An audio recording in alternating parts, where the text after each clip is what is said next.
मैं राजू दास जी से सवाल पूछूंगा, बहुत अहम सवाल है। संत या रामलला भाजपा के ही क्यों, कांग्रेस समाजवादी क्यों नहीं? भाजपा का कोई कॉपीराइट है क्या इन पर? नहीं नहीं, संत न तो भाजपा के हैं, न तो बसपा के हैं, न कांग्रेस के हैं। लेकिन जब भी बात होती है तो कहीं ना कहीं संत अपनी शुरुआत करते हैं और भाजपा पर अपना बाकी को खत्म करते हैं। तो मैं ये समझना चाहूंगा कि भाजपा आखिर कॉपीराइट लेकर बैठी है संतों का क्या? नहीं नहीं, ये तो आपने विपक्षी जैसे सवाल पूछ लिया। ये विपक्ष का ही सवाल है। मैं तो सिर्फ ये समझने की कोशिश कर रहा हूँ जो विपक्ष के सवाल है वो किस दिशा में, और आप उसको एक्सप्लेन करिए। देखिए, विपक्ष गैर संवैधानिक रूप से सवाल पूछ रहे हैं। मैं तो ये तो पूछता हूँ, क्या आपकी कौन सी मजबूरी है, कैसी आपकी लोकतांत्रिक परंपरा है, जब आप टोपी पहनकर इफ्तारी कर सकते हैं? तो मैंने तो कभी विरोध नहीं किया। आप अन्य मजहब संप्रदाय के कार्यक्रम में जाते हैं तो हमको कोई तकलीफ नहीं होती है, हमने तो कभी विरोध प्रदर्शन नहीं किया। हम इसलिए इनकी बात करते हैं क्योंकि इनके सारे लोगों को, अभी तत्काल की घटना आपको बता रहा हूं, ज्यादा दिन नहीं हुआ, उत्तर प्रदेश में समाजवादी पार्टी के एक नेता हैं, कभी वो बीएसपी में भी थे, बीजेपी में थे, उनका मुंह नहीं खुला। जैसे समाजवादी पार्टी में पहुंचते हैं वैसे रोज जहर उगलना शुरू कर देते हैं। जैसे मैं इस मंच पर बैठा हूं, अगर ये अन्य मजहब को मानने वाले हैं, अगर मैं इनका सम्मान ना करूं तो इनका मैं अपमान भी तो ना करूं। क्यों मैं इनका अपमान करूं? तो शुरू से ही, चाहे कांग्रेस हो, सपा हो, बसपा हो, बिहार के वो पार्टियां हो, चंद्रशेखर नाम है, चंद्रशेखर हैं उच्च शिक्षा मंत्री।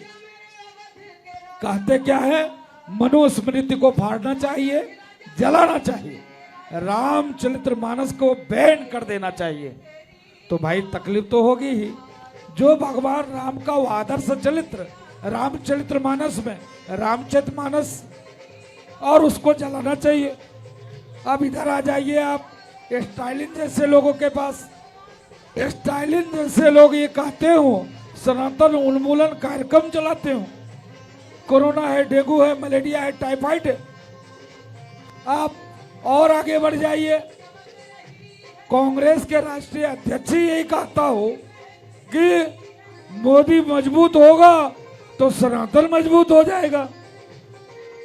तो आखिर हम जाए किसके पास?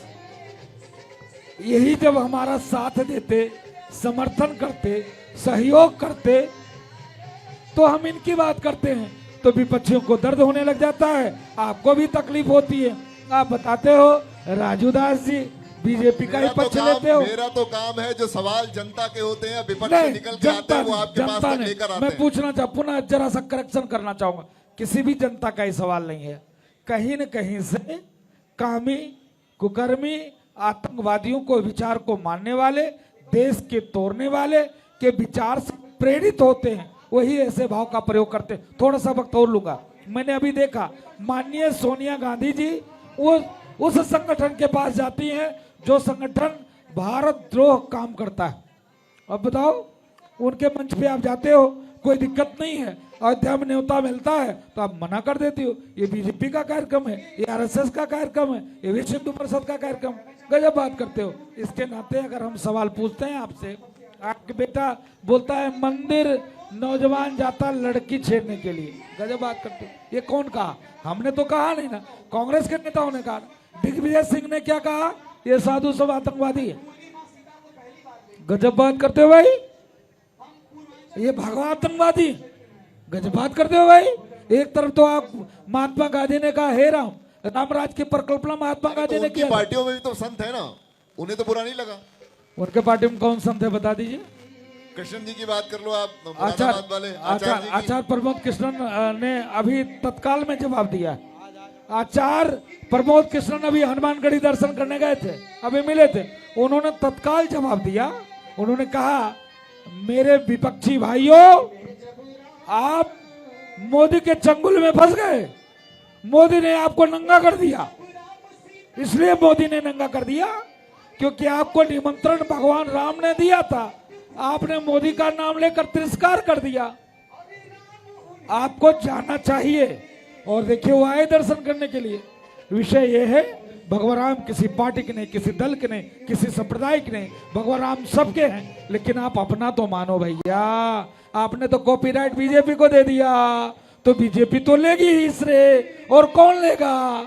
ये लाठी खाए, डंडे खाए, गोली खाए, बम खाए, लात खाए, घूसे खाए, अपमान के घूट पी पी के मरे, तो जो मरेगा वही तो संतों का आशीर्वाद लेगा। तो ये विपक्ष एक इसी बात पर आता है कि आस्था का वास्ता है, 2024 का रास्ता है। ये बड़ा फेमस नारा हुआ है, तो इस पर कुछ आपकी व्यक्तिगत राय? नहीं, व्यक्तिगत राय नहीं है, देश के युवाओं का राय है, संतों का राय है, ये भारत का राय है। भारत सनातन संस्कृति की ओर बढ़ रहा है। भारत विश्व के उस फलक पर स्थापित हो रहा है। चंद्रमा तक हम सफल लैंडिंग करते हैं। भारत सूर्य तक पहुंच गया।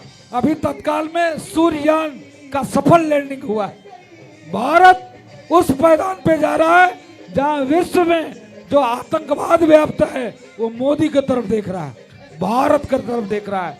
ये परिवर्तन, भारत उस विश्व गुरु की ओर जा रहा है जिसकी कल्पना 2000 वर्ष पूर्व हमारे राजा और राजवान महाराजाओं ने किया था। भारत सोने की चिड़िया कही जाती थी। भारत उस समय में लोग सोना देते थे तो कपड़े लेते थे, अनाज लेते थे। भारत उसके ओर बढ़ रहा है।